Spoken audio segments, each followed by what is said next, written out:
Hello, hello, hello, everyone. Greetings from London, UK. Here we are once again, one last time. Yes. Welcome to your time to talk. How are you doing, Faye? I'm well, thank you. All right, nice. It's glad to be here, be seeing you again, and thinking, oh yes, one more time, last time. There'll be more first times and last times, Yes. isn't it? Yeah. Everything is cyclical. So we come and go, we start and finish and restart and then progress and carry on. Yeah, That's life. But it is. if you happen to just dial in, let me bring this. Welcome to Time to Talk. Time to Talk is where we talk about mediumship. We have these, well, we used to have, now it's the final one. We have our bi-weekly meetings every couple of weeks on Tuesdays, where we meet to talk about mediumship, and we brought different topics throughout this time since we started. And unfortunately, we reached a point where we feel the need for that format of program is changing a little bit. So we consulted, we talked about it, we reflected upon it, and this is the closure. This is the last episode that we're going to do for now.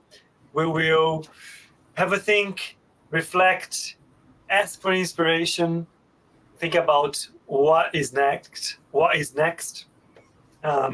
so we don't leave this topic behind. But for the time being, Time to Talk will come to a stop tonight. So, although it brings me a bit of sadness, it also brings me a lot of joy to think about everything that we've done in the last 3 years.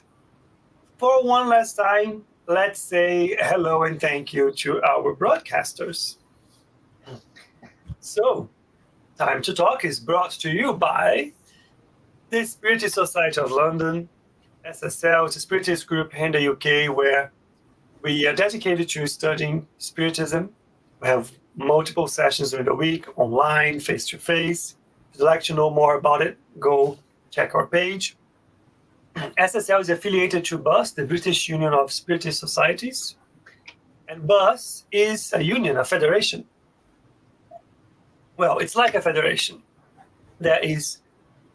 Purpose is to unite the different Spiritist groups here in the UK and try to expand them, support them, connect them.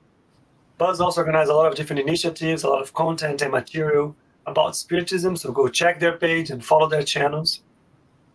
And last but not least, Kardec Radio, which has also been around for many, many years now, committed to bring to you Spiritist content in English around the world.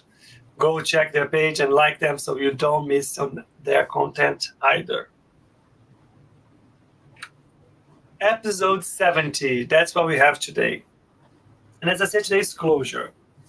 And it's bittersweet, but on the other hand, it gives us a very good excuse to have a very open conversation about anything. And I think what comes to mind is reflections from the last 3 years. We brought up different topics, we brought up guests, we changed hosts, and there was a lot of participation, there's a lot of conversations. What are we taking from it? What were the highlights? What were the things that changed?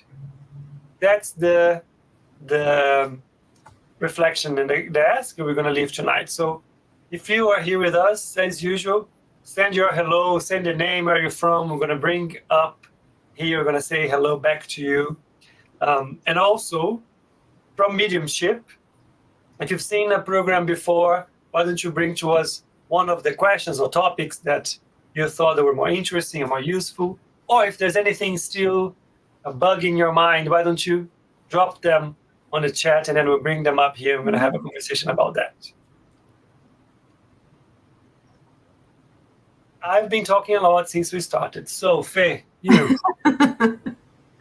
Reflections from the last 3 years. Yes, well,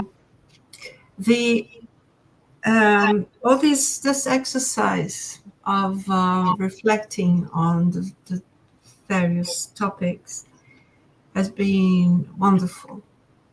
Not always easy, not always simple, but wonderful nevertheless. And it got me with this idea that mediumship, this experience is forever. I don't know what's going to happen next time. When it comes next time, we'll sort it out. But the experience, this is forever. It is blessed, and it's enlightening. And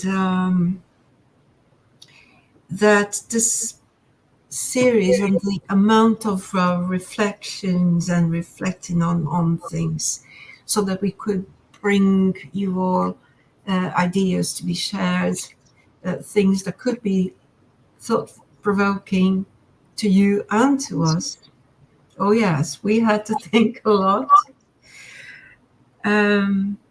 Has brought us, I hope it has been for you as it has been for us, opportunities of insight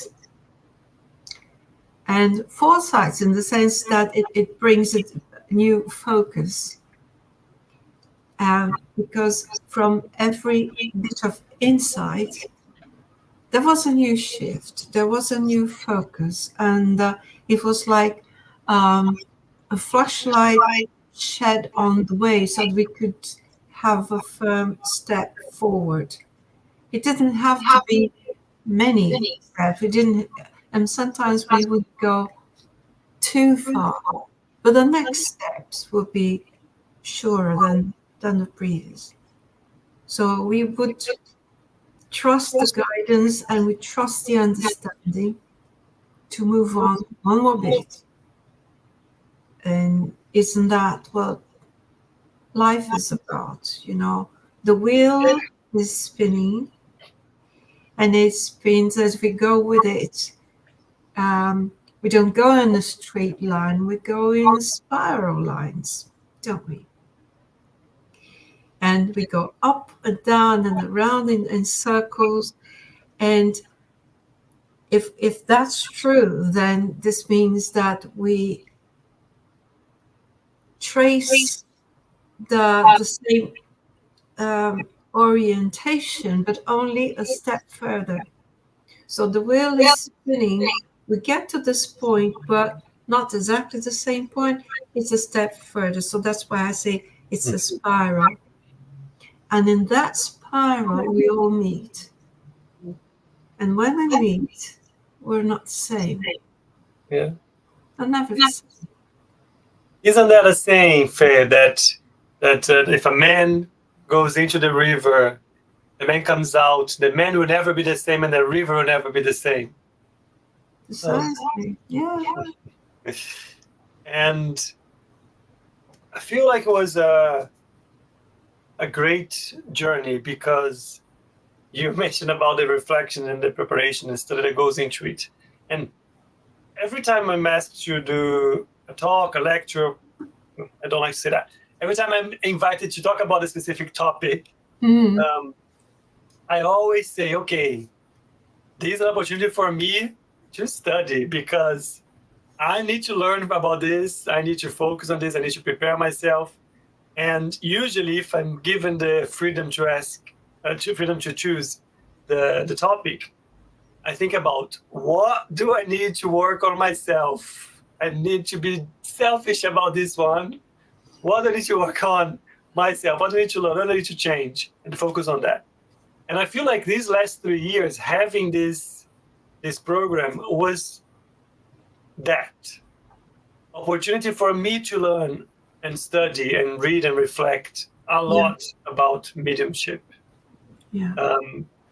And we went through some tricky topics throughout all these years, right? Yes. But what other way to understand, to answer to our doubts, to be comfortable with what we know and how we know it, other than facing it, putting ourselves in this uncomfortable situation where we need to kind of figure things out and investigate and rethink. So I think it was 3 years of learning for me. Yes, absolutely. Yeah, and it's interesting that when we say time to talk, there will be a time to talk to each other and time to talk to you guys, to all the friends and the people around us. Again, it will be the same in life. I mean, if I thought, well, if I had to talk about this particular aspect or this detail about mediumship, would I be prepared? Would I know what to say? Would I have something to refer to? Could I bring something significant to other people more than to me? Because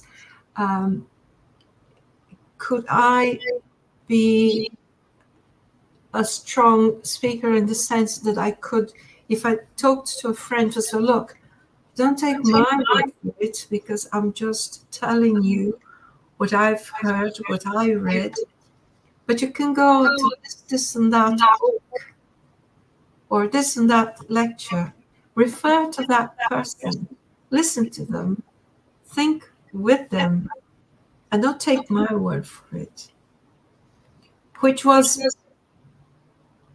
the original idea behind this. Was that's how the Spiritist books were first made.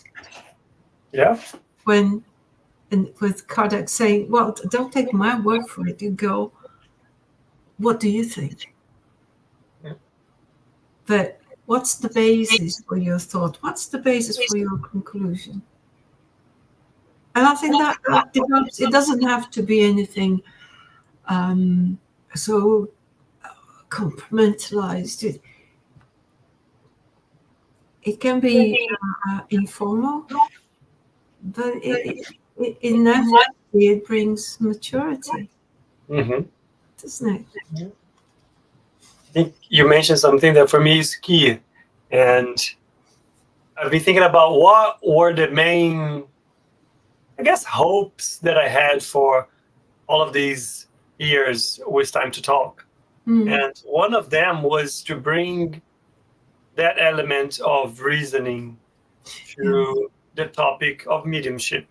Because it's funny, because you mentioned, look, don't take my word. Go read, reflect, experiment, and so on, and see, get your conclusions.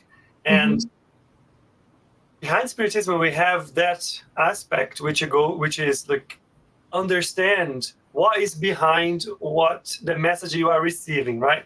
Not just from an incarnate, but a discarnate world, as I always talk about. If you're receiving messages and so on, submit that to be analyzed and verified by others. The same applies here. There's always an element of, okay, but who is saying that? Why did they say that? How did they get to those conclusions? And that is what will bring the solid knowledge and solid position behind something. Yeah. The other thing that I thought about was mediumship is usually something that is easily associated with the occult or something, magical and mysterious.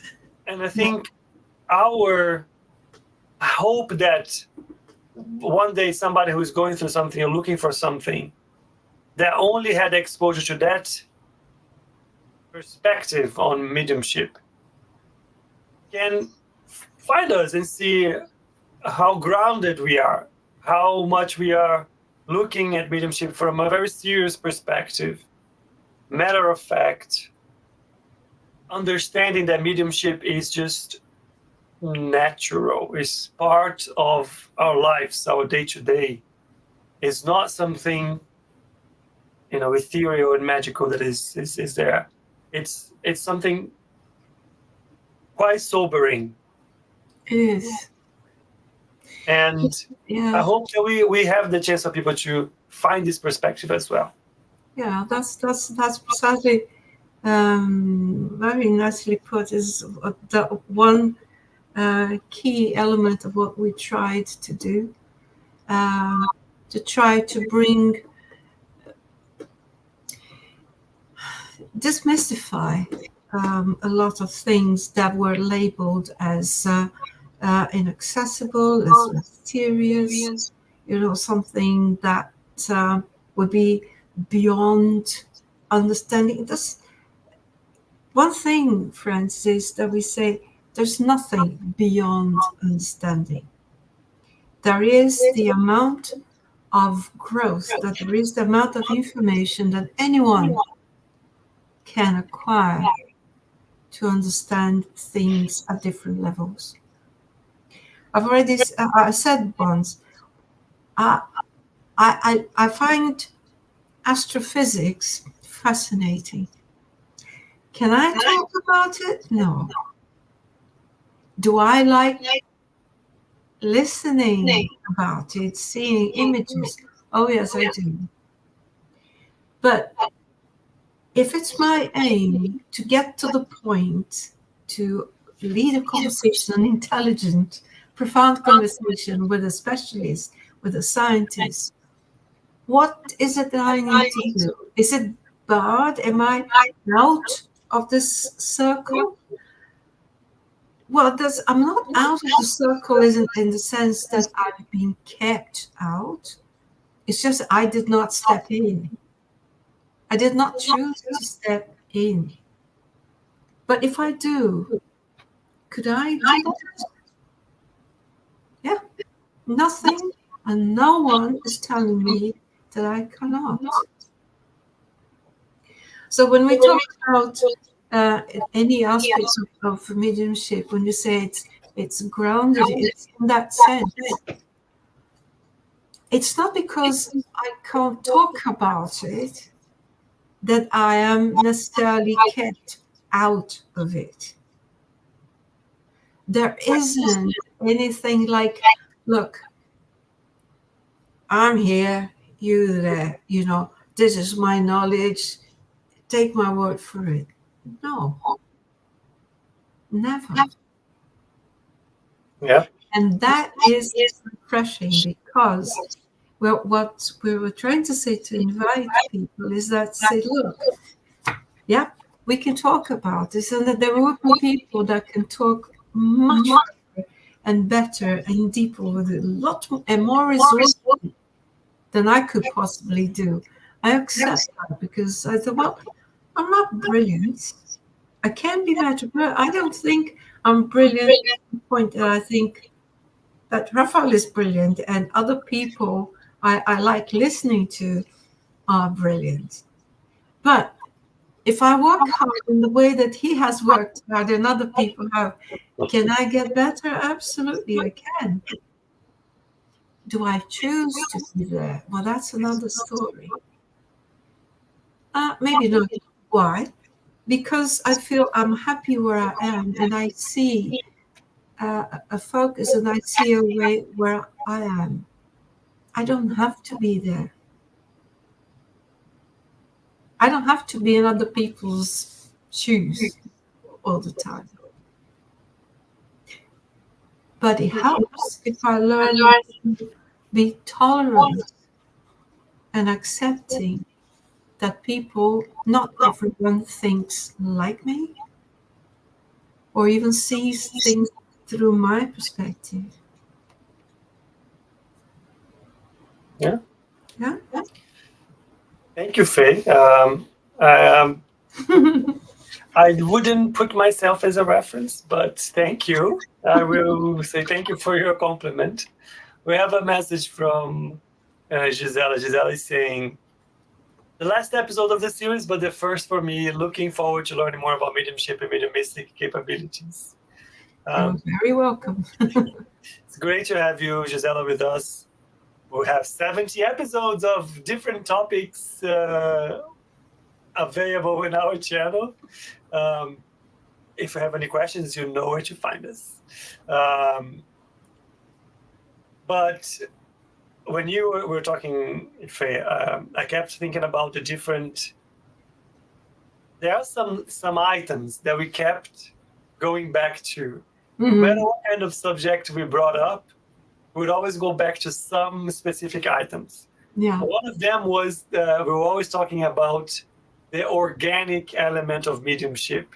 Yes. Because I think that's I like to use the word organic to mediumship to be very clear, to leave no doubt that mediumship is organic, is part of matter, is part of how we live now.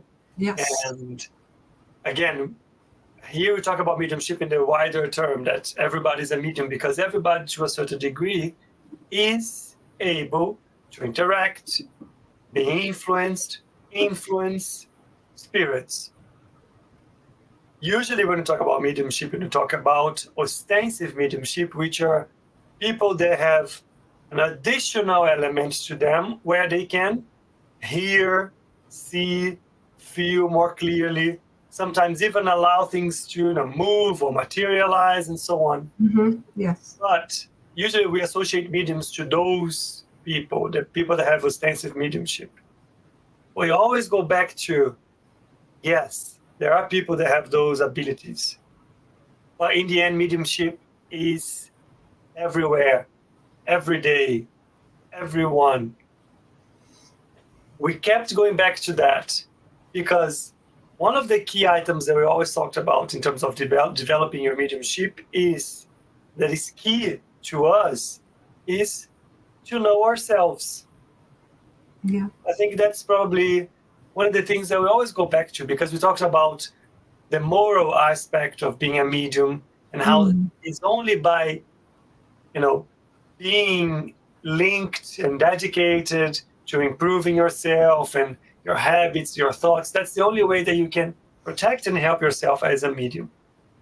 Because the spirits that will associate, connect, get involved with you, they will need to be in the same wavelength to be with you. How do you do that? Knowing yourself, dedicating yourself for your improvement. So, Faye, when you were bringing up the subject of I am not excluded from knowing and learning about mediumship, that came to mind straight away. Yeah. Because it takes your own free will and intention to want to learn, want to be involved, want to develop. Yeah. And please, and the belief and please accept the fact that you and anyone, you are very welcome to enter this world of information, of knowledge, in the sense that because the first, I think, rule number one, it is for me, rule number one from our highest references is investigate, question, ask, and discover. And there isn't, if there is one thing we do not have, is a forbidden area, something that's locked out. No, it's really, the sky is the limit in the sense that the more a medium knows, the more a medium understands, the better life is, because of the points of view that developed, and the things that, oh God, I never thought about it. It's true. Because at the end of the day, what we're doing, we are people dealing with people, and dealing with people in different dimensions here and there. Still people, but just as if we were to a huge university and you have freshmen and you have scholars, they're all people at different levels in that framework. Now, we'll talk to people, to freshmen, students, and scholars in life. And a life here that goes beyond that barrier and carries on. It's just, hello, what's still there is that whatever goes beyond that mirror is still acceptable. That point you said, oh, no, you shouldn't know that. You shouldn't even ask that. Don't even look. No. It's all life. And if we want to understand ourselves and help ourselves and our friends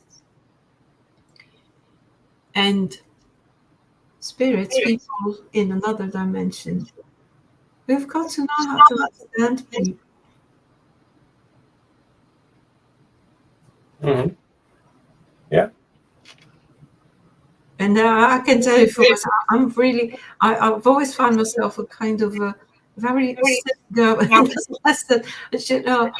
I'm not the keenest, cleverest, that I don't catch things in the air that easily. So I really need to pay attention to learn. Nice, Faye. Let me say hello. We have another message here. That one is from Isaac. Hi, Isaac. He's saying that he's watching all the way from Kenya. Wow. Hello, Isaac. Nice to have you here with us. Nice to hear. Yes.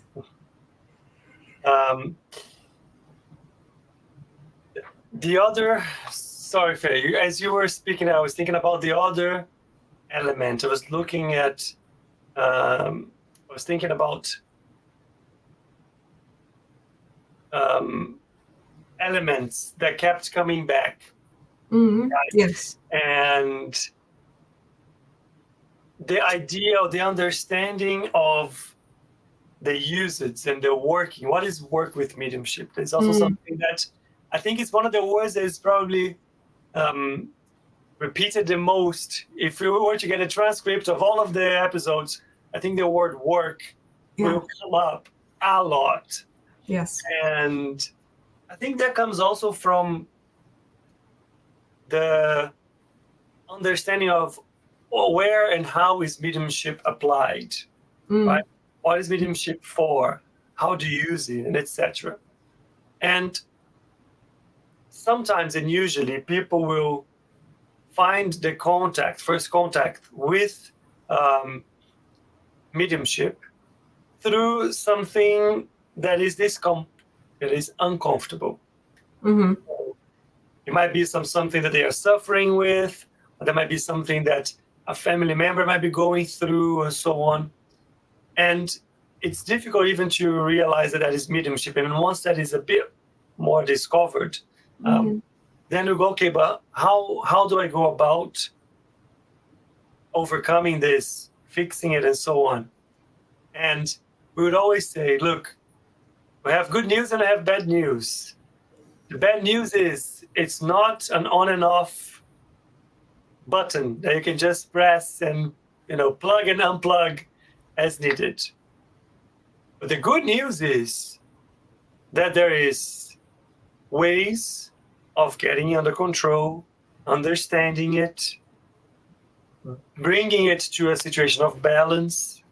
And that is by applying it, first of all, studying, learning, understanding, but most importantly, applying it and using it to help others. Others that might be still here on this side, incarnate like us, or others that are on the other side. They also need help. After all, we're all the same. At one point, we are here on this side enveloped by matter. On the other moment, we are on the other side. And how is that? What is working with mediumship? And there's so many different things. We have healing. Healing is something that is present in history as something connected to the invisible world, let's say, since the beginning of history. And many Spiritist centers will offer that laying on hands where you can receive the healing energy that you need. Some other places also do the same, different aspects. We have the helping of others in what we call the rescue work.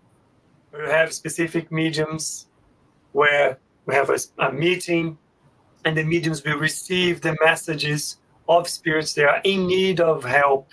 Yes. And then somebody will talk to them and provide a bit of counseling and helping them to understand their situation, to receive the help that they need on the other side.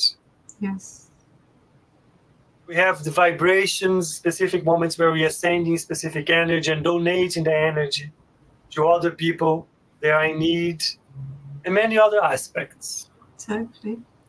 Yeah, just as you said, just as if one wants to be prepared and qualified to be a counselor, to provide first aid or just counseling, to talk and provide and help people that are sad or in some sort of stress or in distress, to find balance, to find peace, and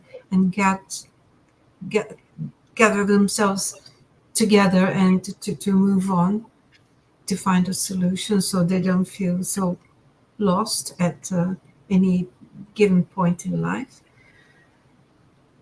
So does the medium need to prepare to work, because it goes with the understanding of what life entails in living this way, but also broadening that vision to be able to find people who, to help people who find themselves, who get them the opportunity to communicate and ask for help. And people do ask for help. And so, so we need to be compassionate enough to be able to listen to people who are still feel sad or in distress or lost or angry. And they say, well, you've got to listen. Well, I'm not taking this. They're not angry at me. They're not sad because of something that I have done. They're carrying it. So it's the medium's work to help them get rid of something that at that point is not real anymore. It's an illusion, but that it continues, doesn't it? Mm-hmm. And that, when you say, well, that's the physical element, the organic element of being a medium, and that takes preparation. And we've talked about it. Why mediums need to prepare, even have, look after their own health. Yeah, physically, yeah. Because it's energy, and energy is generated, so it doesn't come from the ether. It comes from a whole set of things, spirit and body working together to produce energy and be able to work. Yeah.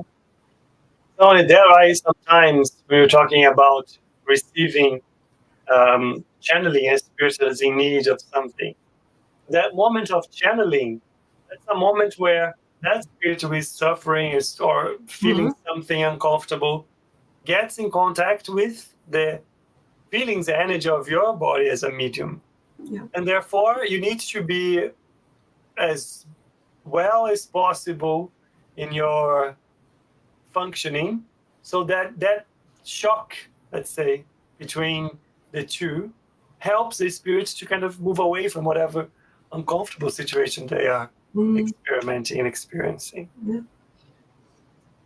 We have a message here from Guilherme. Yes. Hello, Guilherme.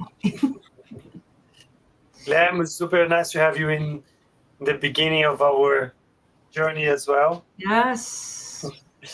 Guilherme is saying, mediumship is something to be done for free, with love, and to help those that are suffering. Absolutely. Yes. I think this goes with what we're talking about work. But he brings up another word here, free. It needs to be done for free, should be done for free.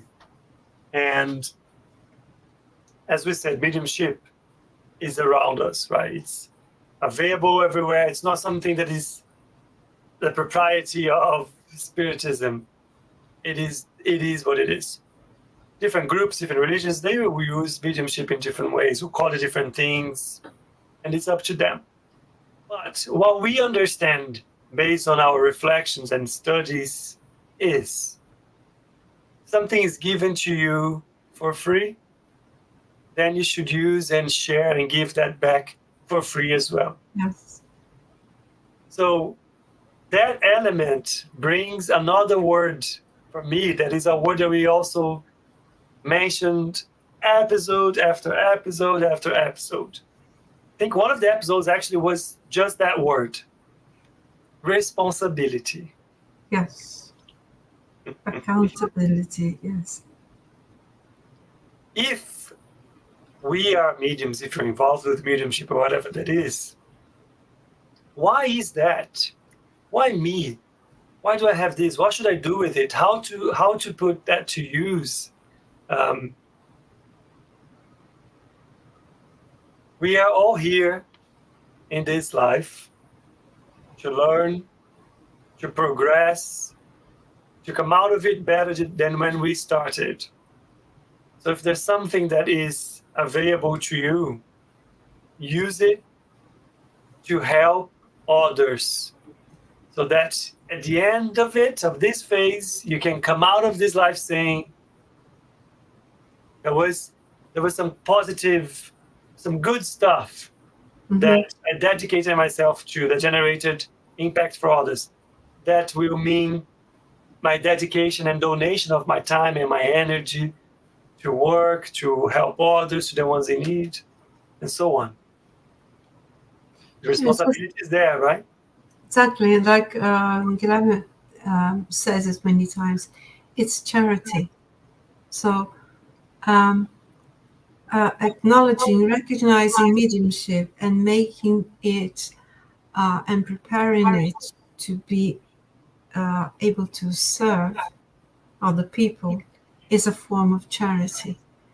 And it's a form of charity that takes the medium as a whole. So it doesn't matter. The medium will dedicate as much as they can, because this means that every medium on this planet has to cope with life and on the planet and mediumship. It's not one thing or the other, and it's not one thing, forget the other. No, because we all have our duties, we all have our lives, and just as we have our preferences and things that are part of our nature as humans, as spirits, mediumship is one of them. But it's the one that can be put to and spreads to a huge number of situations and people. And if we've got it, again, it requires some energy and it generates some energy. And that energy is best if it's used because like I say, go back, it's organic. The more you produce of that energy and it's used, it's renewed. And the body will feel if it's working, if it's flowing, or it isn't. Think of somebody who likes being active, that needs that the best for their balance is to be a sprinter. So there is this energy gathering and all the physical conditions to be a sprinter. And then for some reason they stop. Or they say, not today, not tomorrow. But the energy is still building up. The body feels this lack of the exercise. There will be an imbalance. There will be. Yeah. And it's not with mediumship. It's not different. Absolutely. How many times? Well, I don't know. I feel uncomfortable. There's that discomfort. It can perfectly be a lot of energy that's not just accumulated. It's not being used. Yeah. For something positive. Yeah. You were talking about that. I also thought of, we mentioned at the beginning, the wider aspect of mediumship. We're all mediums. We're all able to connect, to be influenced, and so on. And there was also that big question, which is, well, how do I know if it's mine or if it's not? And in many cases, it's something to keep paying attention, which is, if your thoughts are changing and you don't really recognize them, or if your mood is changing and you can't really point out, yes, so of course you have to investigate the medical reasons behind that, and mediumship will never replace that. But what if the source is outside? What is the source for that specific case? It's actually not necessarily a chemical imbalance. It might be, but it might not be. Yeah, but once you realize that it isn't, and they say, well, look, here are all the tests, and everything's fine with you. There's nothing physically wrong with you.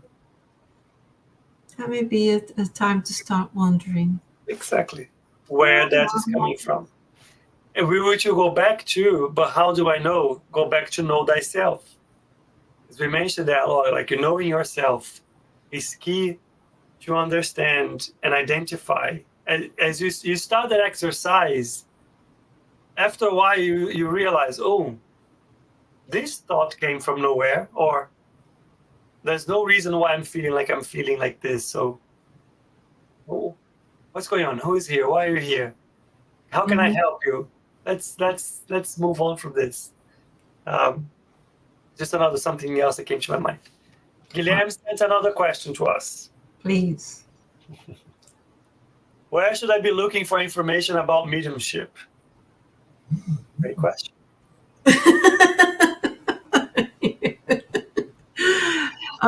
Well, there are lots of places to get information about mediumship. You can start from the books, the classic books, the books they've been written in the most unbiased way possible. Personally, I like books, but I like talking to people. I like listening to people.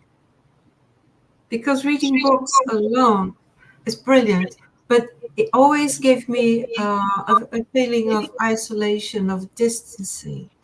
I'd be distanced from the real people, So why not tap into any of the programs or find people to listen to and talk and interact with them?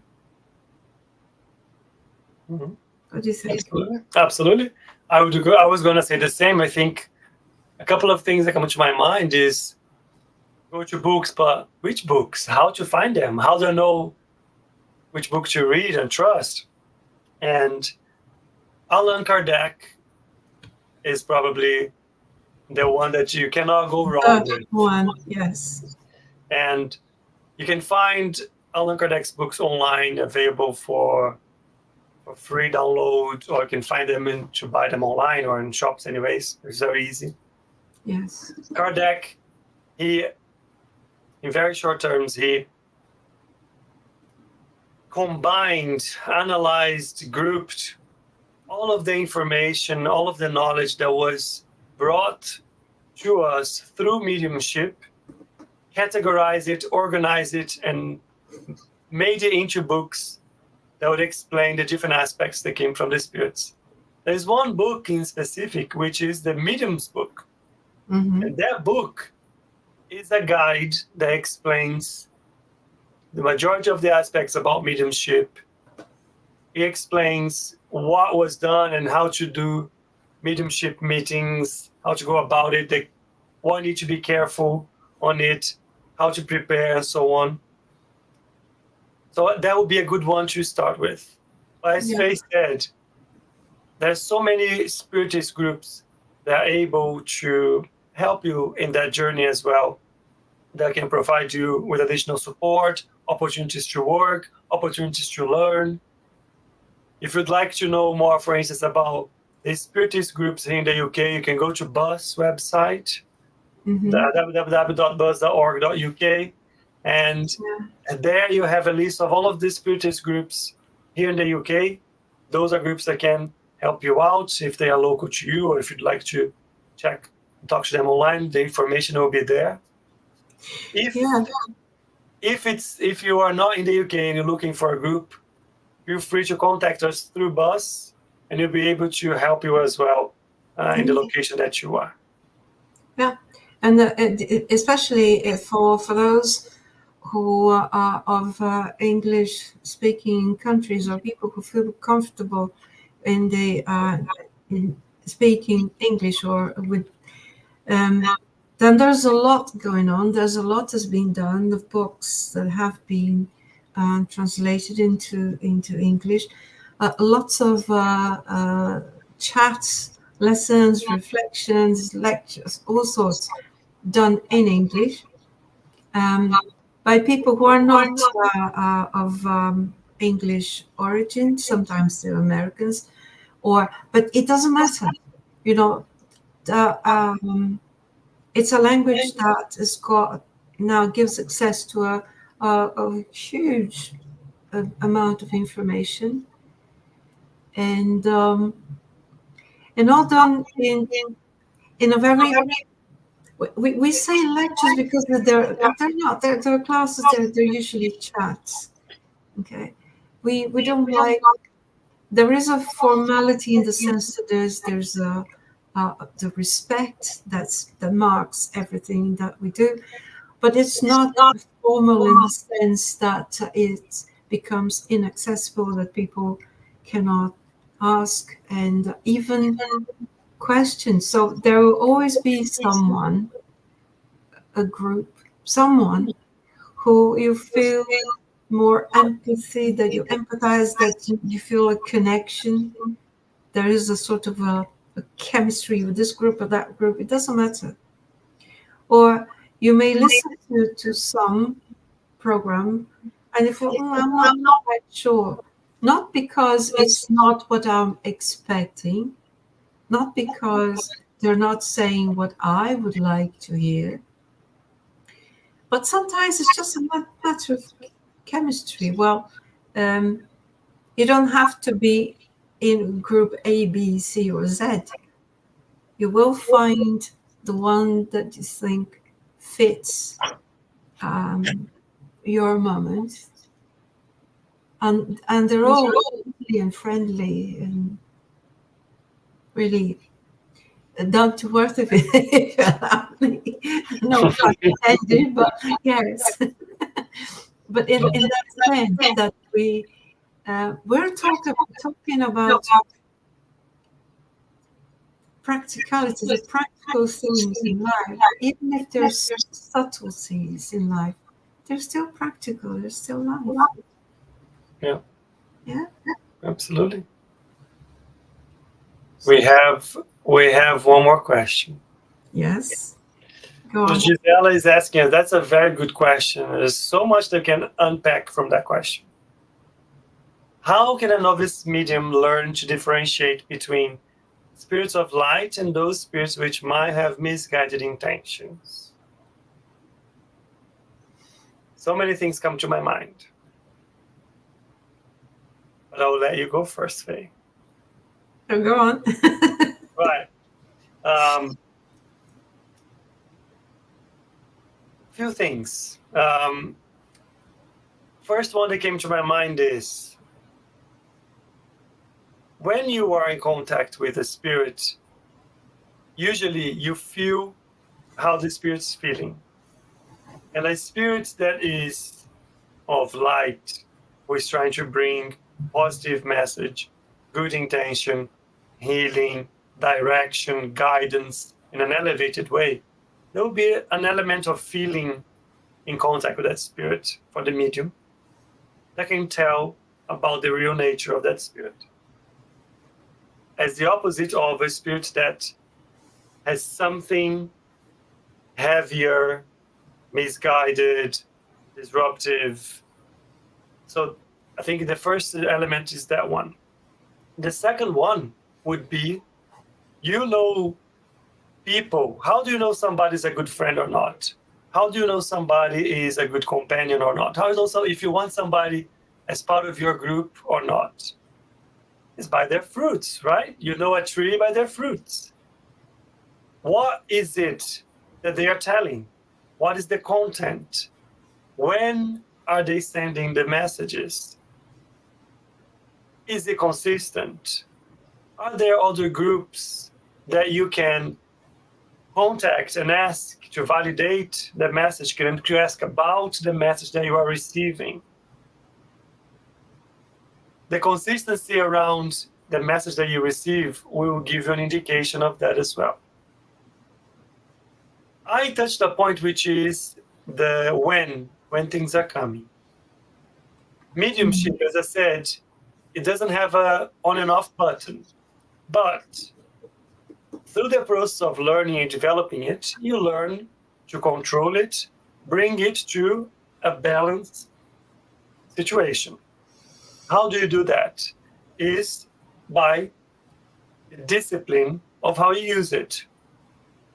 If as a medium you start to realize, look, this is the moment in this group, because it's a group that I know it's serious, I know their intentions, I know what's behind it, I understand their study around and so on, and I'm going to be involved with them, and I'm going to put my mediumship to use in that group every week, at this specific time, and so on.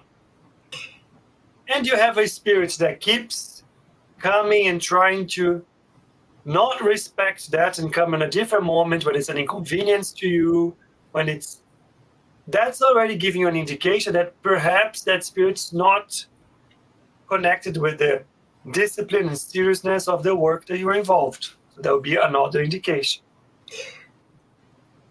Yes, Faye? We just happen to have a message Okay. from our benefactors. Okay. And he just said, well, with everything that you have said, and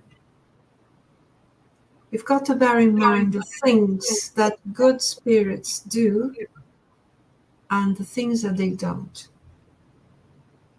And he says, they don't claim loyalty. They don't, if I understand what you say. Yeah, they don't claim loyalty. They don't claim a belief. They don't claim tokens or favors. They don't claim compensation or there's a word that deference. They don't claim deference. They will not claim to own the truth.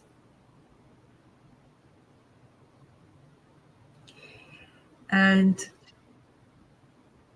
they don't claim possession of any knowledge about your private life. Because that is a mark of ethical behavior and respect. So whoever comes to you and claiming, I know this is the truth, is it? The light is blinking. Careful. Yeah. That's great. It's a great way of kind of closing our conversation. Guilherme sent another message to us just saying a big thank you for having this initiative on. And if I can, I would also like to extend my thank you to you, Faye. Thank you so much for being here with me, guiding me, helping me, sharing with me. Thank you to Guilherme as well in the beginning, his involvement, and to the many, many guests that helped us, Moni, Elsa. This initiative was an idea from Elsa, so I have to say thank you to her as well. Yes, many others that participated. It's been a pleasure. Go, Faye. Yeah. Equally, I'd like to thank everyone who's ever dropped by and sent us a question, that shared their knowledge, that gave us their support. It's been an incredible journey, but one that this is only a step. If I may throw a spoiler.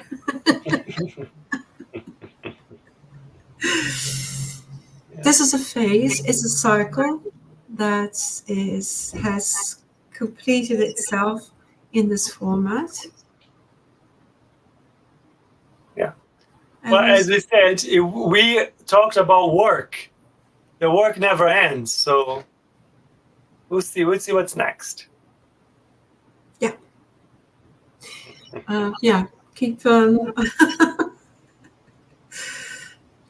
you'll probably hear from us again. Okay. Good. So once again, thank you, everyone. This is it for us, but it's been a pleasure and very enlightening. And thank you for indulging us and giving us food for thought and guiding us in our studies and reflections. Thank you very much from the bottom of my heart. Bless you. God bless you. Bless you too.